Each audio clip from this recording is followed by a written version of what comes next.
Hello दोस्तों, मैं हूं आपका दोस्त एडवोकेट सिविल प्रताप सिंह। आज हम आपको बताएंगे सबसे बड़ा सवाल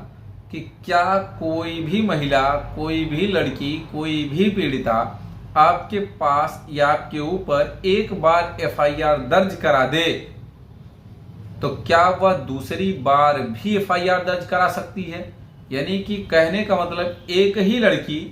एक ही व्यक्ति पर एक से अधिक बार एफआईआर दर्ज करा सकती है या नहीं करा सकती। अक्सर लोग ये फोन करके पूछते हैं, सवाल करते हैं, मैसेज करते हैं, कमेंट करते हैं कि क्या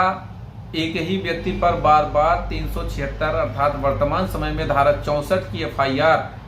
की जा सकती है या नहीं की जा सकती है, जबकि एक बार केस समाप्त हो चुका है। देखिए, सबसे पहले तो आप ये समझिए, एक बार अगर आप पे केस हुआ है, किसी व्यक्ति के ऊपर केस हुआ है, किसी महिला द्वारा कराया गया, किसी लड़की द्वारा, किसी पीड़िता द्वारा, तो जब एक बार केस हो गया, किसी भी कारण से समझौता हो गया, केस खारिज हो गया, कोई भी बात हो, चाहे समझौता करके केस समाप्त हुआ हो, चाहे शादी करके, समझौते का मतलब ही है या तो पैसा लेकर शादी करके या कोई और वजह से या पहले से कोई मुकदमा था उस वजह से समझौता, कोई भी कारण से समझौते की बात अगर आ गई, समझौता करके केस को रफा दफा कर दिया गया, केस को समाप्त कर दिया गया या उसमें फाइनल रिपोर्ट लगवा दी गई, एफआईआर को क्लोज करा दिया गया, ऐसी स्थिति में क्या दोबारा वही लड़की उसी लड़के पर एफआईआर करा सकती है या नहीं। देखिए, रही बात एफआईआर दोबारा कराने की, तो वो चाहे 4 बार एफआईआर दर्ज कराए, लेकिन अगर आपको शंका है, डर है, एफआईआर दर्ज कराया जाने वाला है आप पे, तो पहले आप एक एप्लीकेशन दे दीजिए कि हमारा इनका ये समझौता हो चुका है, इस आधार पर हुआ है, इस कारण से हुआ है, ये समझौते की कॉपी है, अब हमें डर है, भय है, शंका है, जो भी है कि मेरे खिलाफ कोई साजिश करके फिर से 376 की एफआईआर दर्ज कराया जाने वाला है। तमाम ऐसी बातों को लिखते हुए लीगल लैंग्वेज में एक एप्लीकेशन देंगे तो कार्रवाई होगी। दूसरी बात, जब वो लड़की एप्लीकेशन देने जाएगी 376 की एफआईआर दर्ज कराने की, तो आपकी एप्लीकेशन जब पहले से पड़ी रहेगी तो जाहिर सी बात है कि इसका मतलब ये लड़की नौटंकीबाज है। एक बार एफआईआर कराए, फिर से एफआईआर कराए दोबारा, और इत्तफाकन ये काम आप नहीं कर पाए, आपके ऊपर दोबारा एफआईआर दर्ज भी हो गई है,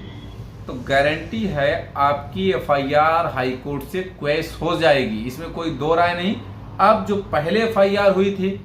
उसका हवाला दीजिए, जो क्लोज हुआ वो सब रिपोर्टें निकाल लीजिए, डॉक्यूमेंट निकाल लीजिए, जो समझौता हुआ वो सब डॉक्यूमेंट ले लीजिए, एफआईआर की कॉपी लीजिए और सीधे हाई कोर्ट पहुंच जाइए। अगर फिर से लापरवाही आपने किया और आप सोच रहे हैं हमारा समझौता हो गया था, मेरे ऊपर कोई कार्रवाई नहीं होगी, ये बार बार एफआईआर कर रही वगैरह वगैरह, तो आप जेल भी जा सकते हैं। लेकिन आप क्वेश्चनिंग में गए तो हो सकता है उल्टा उस महिला पर, उस लड़की पर, उस पीड़िता पर कार्रवाई हो जाएगी अगर उसने फर्जी केस किया है तो। जाहिर सी बात है, दोबारा करने का मतलब ही है कोई लालच में करा होगा, कोई बात हो गई होगी, कुछ और वजह से किया होगा, तमाम अलग अलग केसों के अलग अलग कारण होते हैं भैया। तो दोबारा करने का ही मतलब यह है कि जाहिर सी बात है कुछ न कुछ पैसे का एक्सटॉर्शन करने के लिए या किसी बात पे प्रेशर बनाने के लिए आप पे दोबारा एफआईआर दर्ज कराई गई हो। तो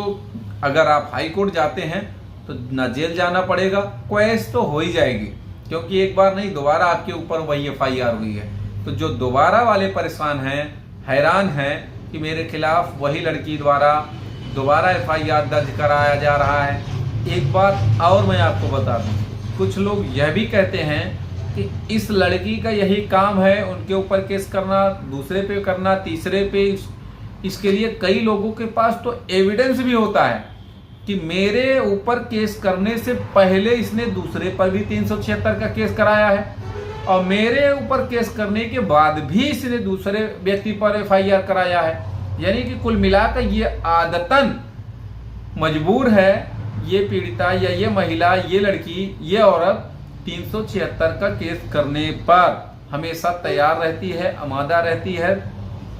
इसी टाइप की ये महिला है। मैं माफ़ी चाहता हूँ औरतों से, महिलाओं से, लड़कियों से, या जिनको भी ये बात बुरी लग रही है कि भाई ये महिला के खिलाफ बोल रहा है,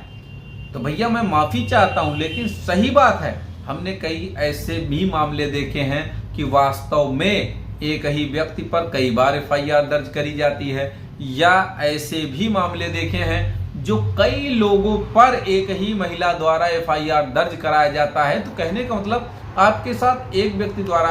अपराध हो गया, 2 व्यक्ति द्वारा, क्या आप ही के खिलाफ कई लोगों ने अपराध किया? ऐसा क्यों हो रहा है आप ही के साथ? और किसी व्यक्ति में, किसी भी मामले में किसी व्यक्ति को सजा भी नहीं हुई आपके मामले में,